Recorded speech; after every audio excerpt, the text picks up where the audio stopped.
A very good afternoon, March. Thanks for joining us at this hour.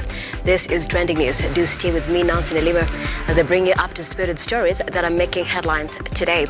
You can also catch this live broadcast across all our social media platforms where we are at Lookuptv. Let's begin.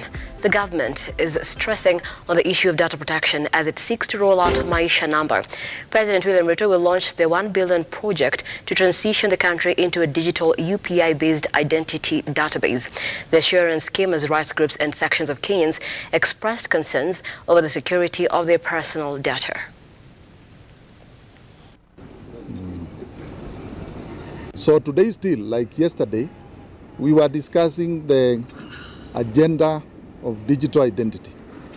And specifically what we were addressing, we were doing sensitization just to make sure that the religious community that is with us here understand the whole ecosystem of the digital identity. So we have taken them through the UPI system, that is a proposed system of upgrade of our current system of giving birth certificates and eventually death certificates to the children who are born in Kenya and even those who eventually pass while within the country. This morning we have been enlightened, we have understood even better. Last time when the Huduma number came, we didn't have an idea. There was misconception of 666 and such kind, but we appreciate our leaders in the immigration for calling us, sensitizing us, also about the UPI, the unique personal identification for our children. That number, our children are going to maintain it from the time they are born up to the time they are adults. So we appreciate, we support on behalf of all the church leaders who are here. We appreciate and we support the vision. We are going to talk to our congregations. We are going to engage our other pastors in our umbrella bodies so that this great initiative will become a success. That story will be coming away in details in our subsequent bulletins. Moving on, the residents of Kimunye in Kirinyaga County have intensified the search for a body of a middle-aged man who drowned in River Kiringa while taking a selfie. According to the area residents, the deceased and his friends had gone for a hike near Gishero Falls when he met his death.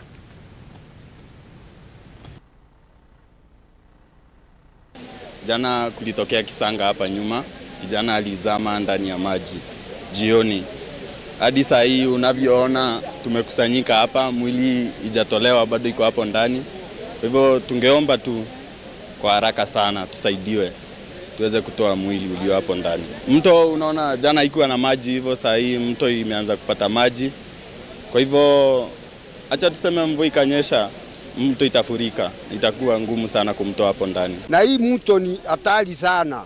Wakati kwanza iko na flood, mvua ikinyesha, sio miaka mingi inaweza enda mvua inaweza malizika bila ya hii mto kubeba mtu. Tunasikianga hivi na tunaona ni hatari. Hata kama sasa ikiflood, hata hapa unaona tunasimama, hatuwezi kuwa hapa, maji inakuanga huko. Ni mto hatari sana kwa vile imetoka huko juu kabisa kwa mlima. Hata hakuna mto ingine iko hapa karibu imetoka huko. Siku ya jana tulipatwa na janga la haraka sana. Tulisikia watu wakipiga nduru, tuliweza kufika hapa kwa haraka. Tulijaribu kadri kwa uwezo wetu, lakini hatukufuzu kumuokoa. Sasa ndio tungeuliza watu wanaojua mambo ya kuogelea, divers, at least wakuja wasaidie tutoe huyu kijana kwa maji. Huyu mto ni hatari. Wakati umefurika inakuanga hatari sana. Na ningewaomba wenye wanakujanga hapa kujifurahisha, kutembea, kujionea mambo, wajihadhari sana kwa huu mto. Ni hatari sana.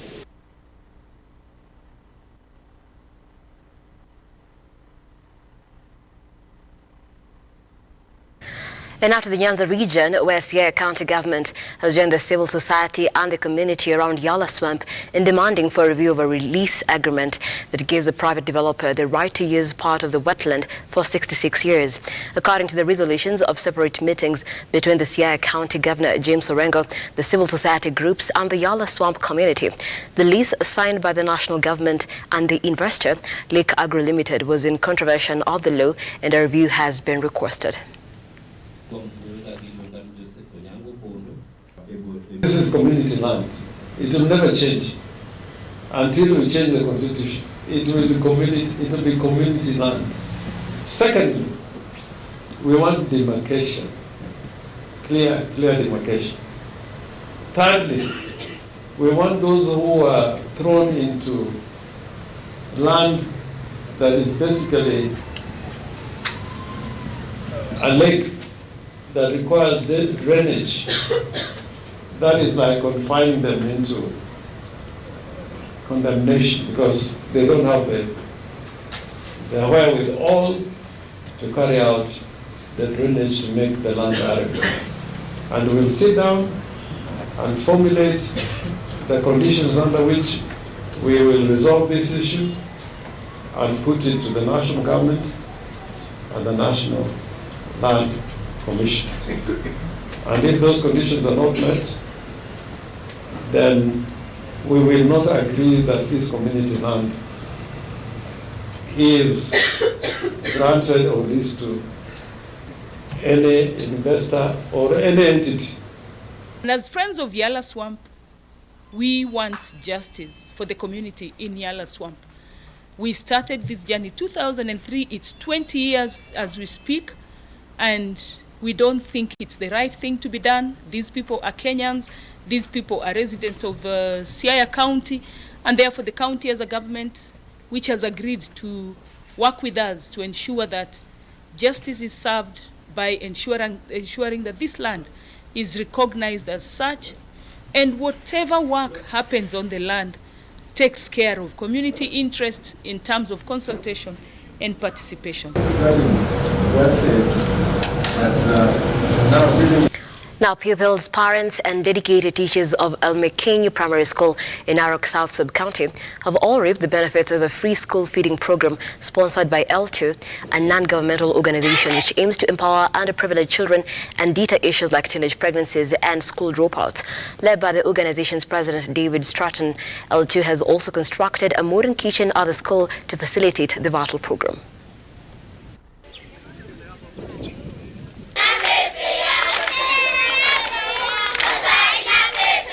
Extremely very happy that we have received visitors from elsewhere who have just come in to visit our school. We are very, very grateful indeed, and we want to say thank you very much for coming this way, and we want to believe that God must have brought you this far. I want to believe that you have come at the right time when we seriously needed you, because we are facing a lot of socio-economical and other issues, which I can call challenges. But I believe with the partnering and the assistance of elsewhere, we are likely to move forward and assist the girl child of this school. First and foremost, there is a lot of problems, especially pregnancies, early pregnancies. We have also FGM. The issue of FGM is very, very, very common here. But we believe that with elsewhere, we are going to have to mount a very serious campaign that is going to lead to a total eradication of the same. Nashukuru sana kwa kutupa msaada. Shule yetu pia imefurahi kwa hii jambo kipi mmetufanyia. We are happy for you for what you have done to us. You have shown us a big love. And may God bless you. I'm here to help provide hot lunch for these children. We heard they're hungry, that they're not able to go to school because of hunger. This is a problem that should not happen.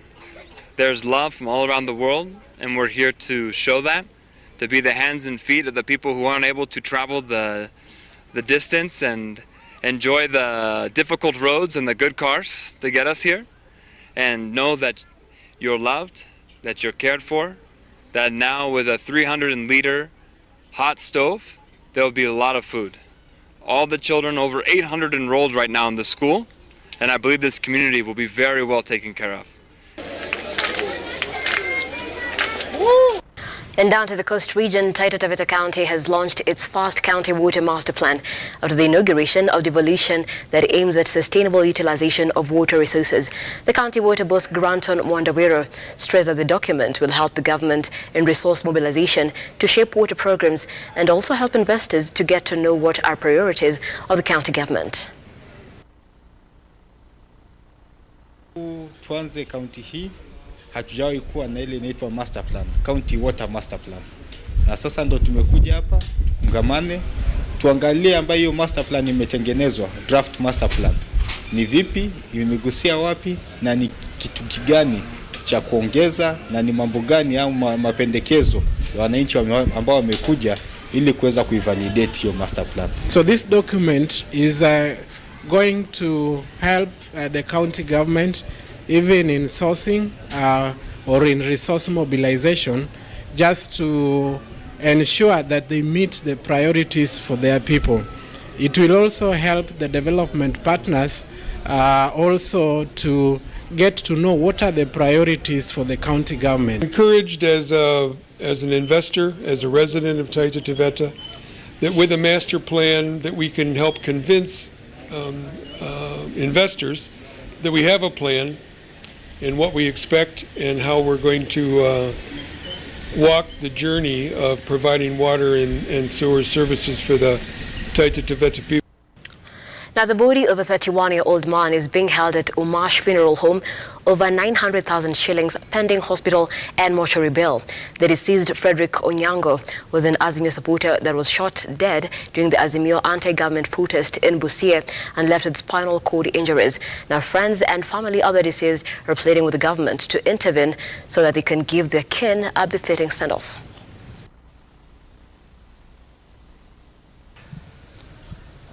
Nimekuja hapa kuomba usaidizi kwa mwenda zake rafiki yetu ambapo alipata shida siku ya protest ambapo iliitwa na wanazimio.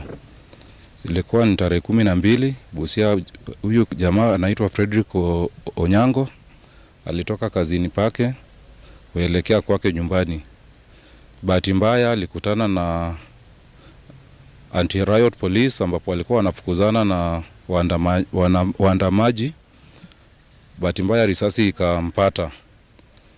Wakati risasi ikampata, tulimpeleka hospitali kujaribu kutafuta matibabu.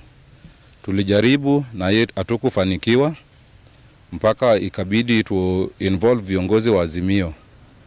Wakati tuliwa involve walikuja waka offset bill ya Busia, wakachukua mgonjwa wakapeleka Nairobi. Marehemu ni bradhangu mdogo mwenye ananifuata. Bradha na mama hana baba, hana mtu yoyote wa kumsaidia. Bradhangu ako na familia, ako na watoto 4, amekwama Nairobi, hakuna vile tunaweza saidika.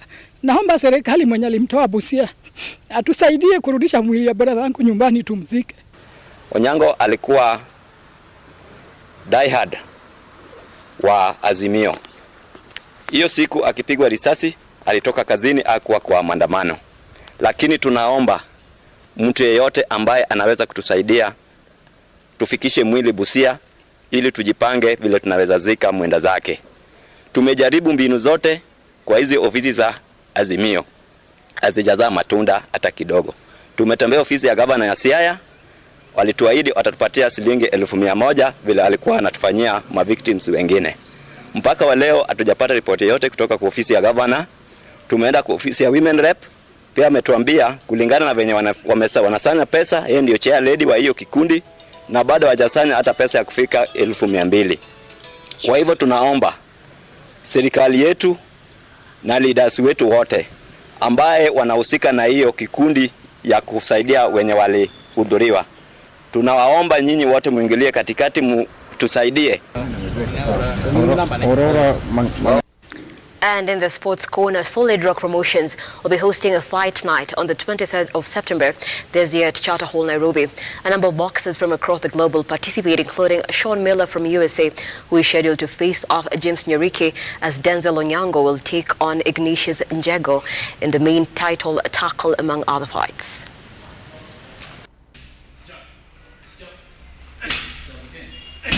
Heavyweight between kijana ambaye ni chipukizi 21 years old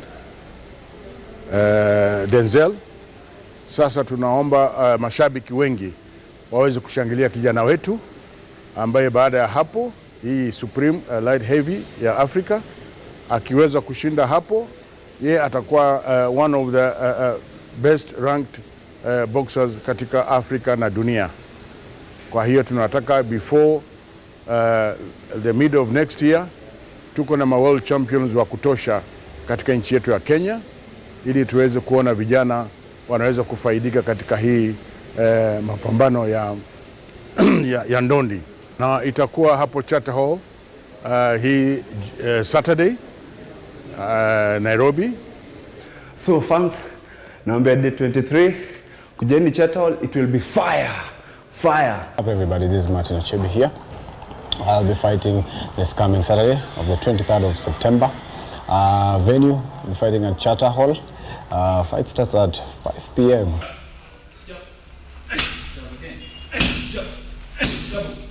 And that is all we had for you for now here on Trending News. But let me bring you up to speed with what you can be expecting at 7 p.m. and at 9 p.m.